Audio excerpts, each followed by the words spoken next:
குறைந்த பலன். திருவேங்கடம் அந்த ஊர்லயே பெரிய பணக்காரன். அவன் தன்கிட்ட உதவி கேட்டு வர்றவங்களுக்கு பண உதவி செய்யாம அறிவுரைகளை சொல்லி அனுப்பிவிடுறது வழக்கம். அந்த அறிவுரைகள் படி நடந்தவங்களுக்கு நஷ்டம் ஏற்பட்டதை ஒழிய பயன் எதுவும் ஏற்படல.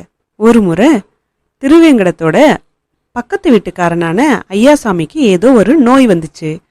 வைத்தியர் வந்து பார்த்துட்டு, இது தீர்க்க கிருஷ்ண துளசி இலைகள் வேணும், அந்த துளசி செடி நம்ம ஊர்ல திருவேங்கடத்தோட வீட்டுல மட்டும்தான் இருக்குன்னு சொன்னாரு. ஐயாசாமியோட மகன் திருவேங்கடத்தோட வீட்டுக்கு போய் கொஞ்சம் துளசி இலைகளை கொடுங்கன்னு கேட்டான்.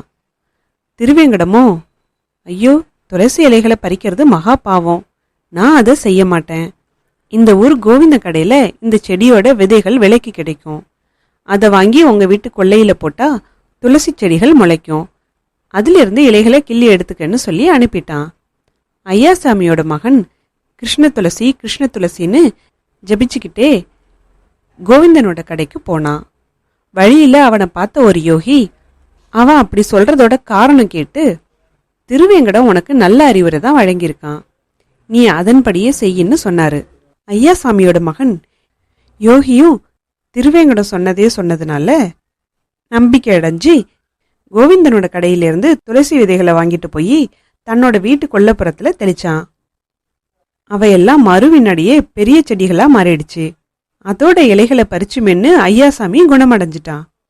இதுக்கப்புறம் யோகி ஐயாசாமிய பார்த்து, திருவேங்கட சொன்ன அறிவுரையால உன்னோட நோய் போயிடுச்சு, இதனால நீ போய் அவனுக்கு நன்றி சொல்லிட்டு அவனோட அறிவுரைகள் ரொம்ப சிறந்தவைன்னு சொல்லி நீ முன்னுக்கு வர ஏதாவது அறிவுரை சொல்லுமாறு கேளுன்னு சொன்னாரு. ஐயாசாமியும் யோகி சொன்னபடியே செஞ்சான்.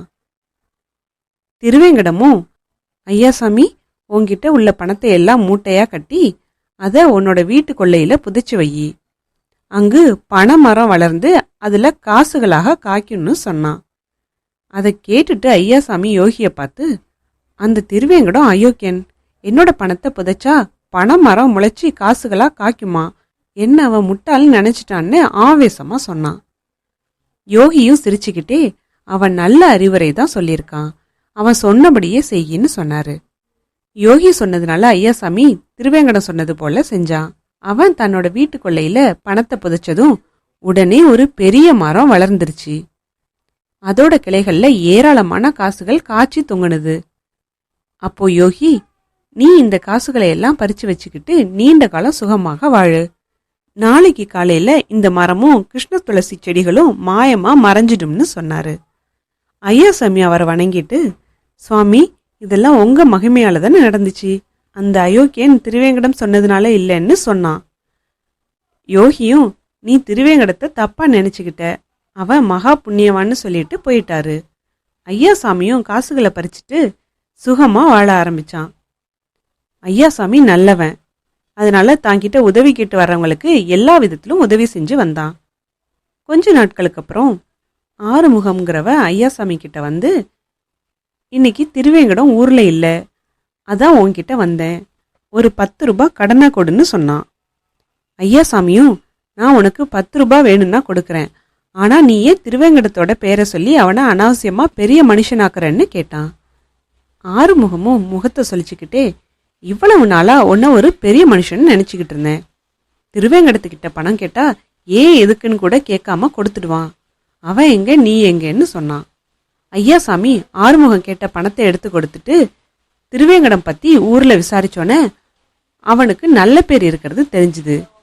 இதனால அவன் மன சோர்வடைஞ்சு, எல்லோருக்கும் நல்லவனாக இருக்கிற திருவேங்கடம் எனக்கு அயோக்கியனா படுறான்னா என்கிட்ட தான் ஏதோ குறை இருக்கணும், இல்லைன்னா எனக்கு உதவுற நோக்கத்தோட தான் முன்பு எனக்கு அறிவுரை கூறியிருக்கணும், நான் தான் அவனை தவறுதலா எடை போட்டுட்டேனான்னு அவன் நினைச்சான். மறுநாள் திருவேங்கடம் ஊர்லேருந்து வந்தோன்னே ஐயாசாமி அவனை பார்த்து, யோகி உன்னோட அறிவுரை சிறந்ததுன்னு சொல்லியும் நான் அதை நம்பாம யோகியோட மகிமைன்னு நினைச்சேன், ஆனா இப்போ உண்மை தெரிஞ்சிருச்சு, என்ன மன்னிச்சிடுன்னு சொன்னான். திருவேங்கடமும், எல்லாமே அந்த யோகியால தான் நடந்தது, அவர் இந்த ஊருக்கு வந்துட்டு போனதுலேருந்து என்னோட அறிவுரைகள் எல்லாம் எல்லோருக்கும் நன்மை தான் செஞ்சுக்கிட்டு இருந்தது, என்னோட அறிவுரைகளால அவங்களுக்கு அதிக லாபம் ஏற்படுவதை பார்த்து அவங்க கேட்குற பணத்தை கொடுப்பதுனால அவங்களுக்கு குறைந்த லாபம் தான் கிடைக்குதுன்னு நினைச்சேன், அதனாலதான் இப்ப அறிவுரைகள் சொல்லாம பணம் கொடுக்கறேன்னு சொன்னான். இப்படிப்பட்டதா திருவேங்கடத்தோட மனப்பான்மைன்னு ஐயாசாமி திகைச்சு போனான்.